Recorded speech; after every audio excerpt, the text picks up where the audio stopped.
Hello everyone, my name is Sam, and welcome to my monthly I'm a book hoarder video. Oh yeah, like, subscribe, bell notification, that fun stuff. I accumulated books this month. I mean, it's by far not the worst month I've had, and I didn't really, did I impulse buy one book, I think? Yeah, I think it was just one book. And I have two books in here that I also bought last month, but I forgot to put in this, the last month's version of my hoarding problem video. So, yeah. Okay, so I checked my actual little inkling thing, and I think I've got all the books that I bought. Or I just forgot to write them down. Anyways, I feel like it makes the most sense to do the books that I forgot to tell you that I hauled in October. I'm sure if you watch any of my other videos, and at this point you've seen this. I picked up Crier's War by Nina Varela. It's so pretty in person. All the brass area is like kind of lifted. It's so cool. It feels like a trophy kind of thing. They did such a good job on this, and I'm excited. I just know that there's female romances in this. That's kind of all I needed to know to want to buy it. Well, that and the cover, and it being a reasonably priced $21.99. Shout out Epic Reads. But yeah, I'm excited. This is on my December TBR, so I will be reading it soon. I also picked up The Light at the Bottom of the World by London Shaw. This is actually one of my favorite reads of November because I decided to read it in November because I have no self-control. And as someone who has been hardcore trying to get authors to write me a book set in Atlantis, this did fill a little bit of that craving that I'm like, set it in Atlantis, set it in Atlantis. So this was a wonderful read. It's in 2099 and the entire world is now underwater, so it's set in London and there's a submarine race and a government conspiracy and someone's been kidnapped and someone's trying to save them. So high key love. It is also British Afghani, Muslim owned voices. Just fun. Follow London Shaw's Instagram as well. She does these things where every day she picks a book and then finds an outfit that looks like the book. She did one for Wilder Rose the other day and I was like, oh my god, it's so pretty. So yeah, she's also doing a giveaway for this book, but I think the giveaway will be done by the time this video goes up, but you should read this book anyways. I'm just excited for the sequel so bad. I want the sequel now. Anyways, highly excited and loved this one anyways, and I have it in my hands now. I can't 100% remember if I told you that I hauled this in my last video, and I don't have the second minute to go look, so I'm just putting here just in case. If it's a duplicate, I didn't buy a second copy. I just own it and have zero prep time to myself. So I picked up 13 Doorways, Wolves Behind Them All by Laura Ruby. I've read it since, absolutely adored it. It was a hassle and a half to get everything here undamaged, but I finally got it. It's really pretty too. The underdust track is this creamy soft white, and then the here. I wish they would have done like a door or something like that on here. I got my pre-order and read my copy of Supernova by Marissa Meyer. This is sadly, I think, the conclusion to this trilogy. If there is not a spin-off, Marissa Meyer is a horrible human being for doing what she does in this epilogue. It was so unnecessary and uncalled for if they're not going to do anything with it, and I will be angry. Anyways, I read Supernova. I got Supernova. It looks actually very, very similar to the first book, Renegades. I thought they were going to do something a little bit different because the first one is basically almost identical coloring and everything, and then the second one is red, so I figured they'd do maybe gold because it's a big conclusion or something like that, but they didn't. Or yellow, because then you'd have the primary colors, but they didn't. It looks very similar to Renegades. That looks very, very similar. Maybe if they had done different silhouettes on all of them, it would have worked. But that I do kind of have a criticism towards Fuel and Friends, as well as being under the Macmillan imprint, who is just absolutely horrendous for library publishing. The books themselves are fantastic. Just shout out if there's any Macmillan wraps. I didn't buy this because my library hold was so long, because you guys only allow libraries to buy one copy of an ebook for the first 3 months of a release. I bought it because I liked the author, and she's an instant buy author. If you don't understand what I'm talking about, just look up the eBooks for All campaign. Publishers have been well, I guess the word's not gerrymandering, that's political. I just think it's really funny that publishers are we're publishing own voices content and queer representation and all of these different diverse forms of representation, but we're making sure that libraries can't afford to purchase them or are literally not even able to purchase them if they did have the money, because we want you to go buy them. We don't care if you are one of those disenfranchised people that we're representing and can't afford those books because of gentrification and a plethora of other issues when it comes to like racism and all that stuff, but we'll represent you, but you have to buy it, and we don't care if you can't afford it, and you shouldn't be able to get it from your library. I feel like I haven't done a ranty video lately, and it's probably going to come up soon. Anyways, I went on release day to pick up my copy of The Toll by Niall Schusterman, the third book in the Scythe series. It's one of my all-time favorite series. It's amazing. The under dust jacket is purple, which I kind of was at first I was like, oh, it's not green, but the purple with the robes. It's just, yeah, I mean, it's pretty simple, but I really like the purple underneath it. But I have not read it. It is beast size. It's like 600 and something pages. I'm hoping to get to it in January is my game plan. We'll see, because I'm in a conference in January doing lots of traveling, but that is my hope and dream. And I came home from buying this on release date. Package from Simon & Schuster, who they've never contacted me, so I don't know how they got my mailing address. I'm wondering if I like submitted for like pre-order swag from someone and that's how they got it. I don't know. I even triple checked in my DMs on Instagram. I was like, no, they've literally never contacted me. What is happening here?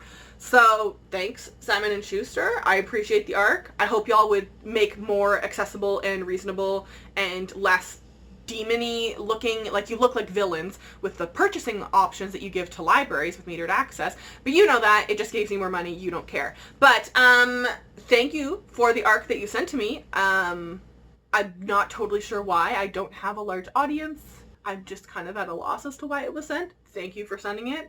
Don't know why it was sent. And if you're listening, please stop being dicks to libraries. That'd be pretty cool. And I really like the arc of it, but it says, like, you must keep the rest of humanity spoiler-free. I think it's really fun when they do something, like, a little different on the arc, so that it's not just, like, a carbon copy of the finished copy. But I will actually also shout out one publisher in particular, Source Books. Of all the publishers that we deal with, I think there's only 2 publishers now that sell their books as own to purchase. So if you didn't know, when libraries buy ebooks to put on their platform for patrons to borrow, we are the overwhelming majority. There's only like a handful of titles now that are purchased as buy to own. So when I buy books from Source Books, when I spend the $30, $60, whatever dollars it is, I always have that book in my collections, no matter what. Every other book that comes out, anything Tomi Adeyemi, Leigh Bardugo, Marissa Meyer, all of them are normally metered access, meaning they will say, you can have this book for give us $60, thank you, $60. You can have this ebook in your collection for up to 2 years, or they'll all have their own kind of, you know, time and whatever, but it's mass majority of you can have this for up to 2 years in your collection, or 24 to 58 borrows. It's depending on the publisher. They'll change it around. At that point, we're going to take it away and you have to give us $65 again. That's how it works with publishers, and they're pretending it's for libraries' benefits, but they're full of bullshit.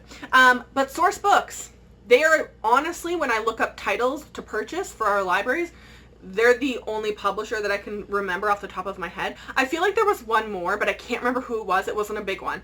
Sourcebook is the only one that will allow us to buy it, and like it's ours. So absolute love to Sourcebooks for that.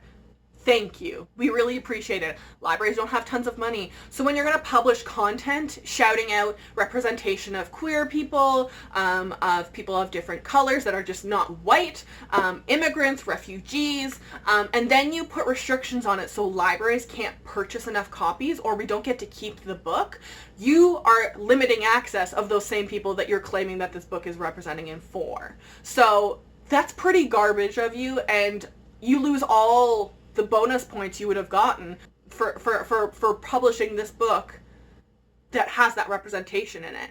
That's cool that you're writing a book about Own Voices refugees. Do you know what the economic status of refugees are? The vast majority of the average person can't afford to buy all the books that, oh my god, it's a whole other spiel. Anyways, source books. Thank you so much for not being assholes to libraries like Macmillan, especially. They sent an ARC to our offices, and I was like, oh my god, I wanted to read this.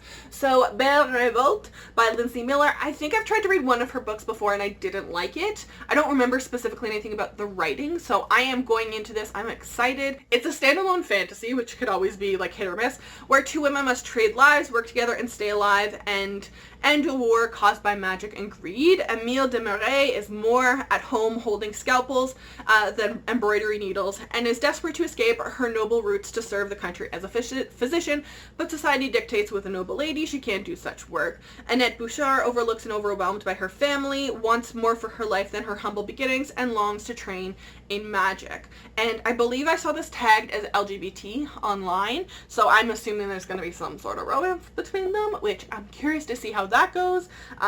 I was already excited when they released this cover. I was like, what? And then seeing it in person, I'm gonna lose my mind if the frame is like lifted and foiled.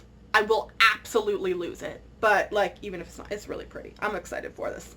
I also picked up Winterwood by Shay Earnshaw. I was wanting to get the first run of this, and because I've had so many issues with indigos, for example with Gideon the Ninth, first run had black sprayed edges. I pre-ordered the book months in advance. I got sent one without black sprayed edges, and then went in my bookstore locally and they had one copy that had black sprayed edges. So Indigo fills their stores before they look at pre-orders, and they definitely just put the first runs in the inventory to send to stores, and then they'll deal with the pre-orders probably in another geographic location. So I wanted to not have to deal with them online because of all these issues that I've had. Because the first run had a pretty underdust jacket on both sides. This prettiness. I still can't tell if it's silver or teal, and like the teal's just pulling in from other places. Either way, it's hella beautiful. I own 3 copies of The Wicked Deep, an ARC, the UK cover, and the US cover. So you could say I'm a fan, and I really wanted this. So I am excited to read this. I love just this cover in general. I don't think I saw ARCs for this anywhere. If there were any ARCs, they were like very, very low key, or sent out like the toll like last minute. So I'm excited to read this, hopefully in January. I'm so excited that I have this. It's so pretty. Actually, I guess I should tell you what it is about. Also, I love that they put the summary on the back. Thank you. I missed that. Everyone puts it on the inside now too. Like there's more on the inside, but like there's never like anything other than like blurbing on the back now. Bring back the summary or some information on the back. The Walker women of Fairhaven have always lived in the woods. Some say the first Walker women came from the forest. Her bones built the roots, and thorns as she sprouted up from the ground. This is where the legacy began, a strange and mythical legacy rooted in rumors and folklore. Over the years, there have been many tales of Walker women. Most have been lost, stories forgotten, fables and myths washed away by the spring rains. The story, oh, even that's a pretty sentence. The story is one such tale. It was once scattered like autumn leaves, buried in the soil, stitched there until it arose, until something stirred it loose, until the forest shuddered and opened its eyes. She has such beautiful freaking writing, and I cannot wait to see what else what comes next for her. I also love all of these like pages that have like the new section pages. They're so pretty in them. So yes, high-key excited to read this probably in January. I also picked up a copy of Blood Heir. I wanted to see what it looked like in person, and I'm aware of whatever all of the controversy around it originally. I'm also aware that our community is big on calling out things on Twitter that have really we love to use those ism words, and then like go after certain authors, and then when you read it, you're like, what are people talking about? We've like, it's this cried wolf thing. Perfect example being The Black Witch. Acknowledging racism doesn't make a book racist, okay? And I've heard so many people using the isms, like it's racist and all that stuff. I'm like, no, it's actually very adamantly anti-racist. So when I heard that a debut author of color was having this thrown at her, I wanted to see whatever it was. And then everyone I know who read ARCs was like, I don't see what they're seeing. I'm not comprehending how this is like an attack on slavery of Black people in America, which is what I heard a lot of. So I'm going in aware of that there is some controversies just watching that. But so far, it's Honestly, it's so pretty too. It's a very Christmassy looking book, so I don't know if you can tell, but like the little like speckled stuff here is all red. It continues on the spine a little bit too, and then there's the winter, like the Russian-y castles, and then like the fur and everything. The gold title is lifted. It's so pretty, and the spine too. A princess with a gift, a deadly gift, a con man with a past and no future. An empire spiraling into chaos. It's time to choose a side.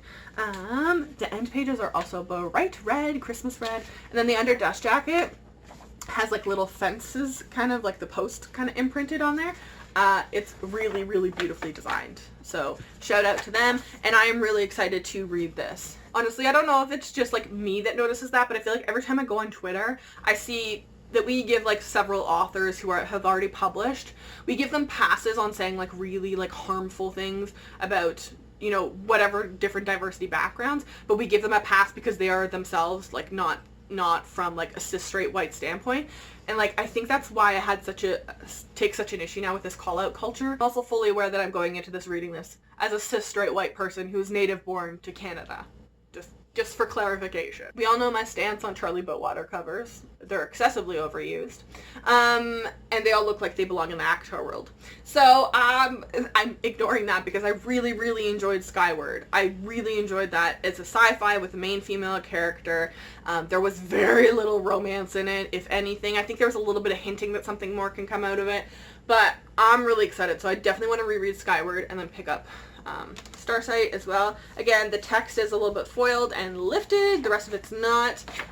There's just the emblem. I think it's basically supposed to be like the Academy, the Space Academy's emblem, and then the spine's just plain black. This was sort of an impulse buy, sort of not. I picked up the Starless Sea by Erin Morgenstern. I wanted to get this book anyways, and then I saw that my bookstore actually had it in stock, and I was like, screw it. Whatever. So I know that this is a contentious topic. I think the UK cover is gaudy as hell. I know so many people like it over this one. It looks atrocious to me. I would never ever want something that's that chaotic on my bookshelf. It just looks like so much busyness and gives me a headache. I like this. This is simple. I don't know how related it is to the content yet because I haven't read it, but I like that it has like the keys, and like the keys are kind of lifted a little bit, and that there's a little bit of shine to the gold and the silver on the cover. I really like it. And I think as well that it's technically an adult book. The adult book with having that UK cover, I would never even look at it. I wouldn't consider it an adult book. It looks like a scrapbook, like DIY sort of thing to my eyes. This, you stop in a bookstore and you're like, oh, what's this book about? So it's definitely simple, but I like it. My beautiful, wonderful friend Mel, because Book Depository was lying to me over customer service saying a book that I had pre-ordered was no longer being released, even though people on Twitter were showing that they got their own copies.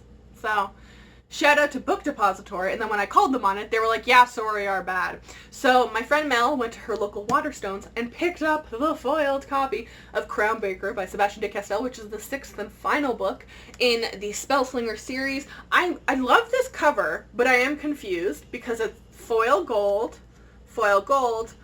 orange. I don't know what the thought thing here was of making that orange. We're not here for it, but I'll live with it because at least the spines look pretty when they're all together. I love the cover though of the king at the bottom with everything that went down in the last couple books. I'm really excited, and I don't think the summary would make any sense if you haven't read the other books, but the spines are so appealing too.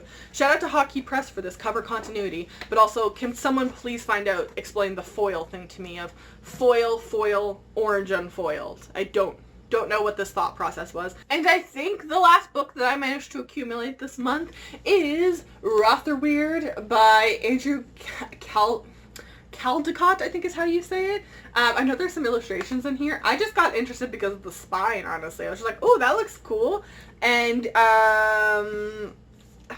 I don't know quite how to explain it, so I am going to read the summary. If you just don't care about this, you can skip over. It's the last book. Welcome to Rotherwild. The town of Rotherwild stands alone. There's no guidebook, despite the diverse and original architect styles cramming the narrow streets, the avant-garde science, and offbeat customs. Cast adrift from the rest of England by Elizabeth I, Rotherwild's independence is subject to one disturbing condition. Nobody studies the town or its history. For beneath the enchanting surface leaks a secret so dark that it must never be rediscovered, rediscovered, still less reused. But secrets have a way of coming out. Of course they do. Two inquisitive outsiders have arrived, Jonah Oblong to teach modern history at Rothschild School, nothing local and nothing before 1800s, and the sinister billionaire Sir Veronal Slickstone, these names are amazing, who has somehow gotten permission to renovate the town's long derelict manor house. Slickstone and Oblong, though driven by conflicting motives, both strive to connect past and present until they and their allies are drawn into a race against time and each other. The consequences could be lethal and apocalyptic. It sounds messed up, like a morphing messing with history, and I'm here for that stuff. So I picked it up, and I hope to read it hopefully pretty soon. I really like the red underdust jacket with the black text too. The public, who is it Joe Fletcher books. I've read a couple of their stuff. They always seem to have pretty nice books, well designed and spines and everything. So shout out to them. So that was my rambling way of saying stop fucking over libraries, and I have a book hoarding problem. And yeah, I will link all of these books in the description box down below. I will also link all of my social media. If you follow me, I will follow you back.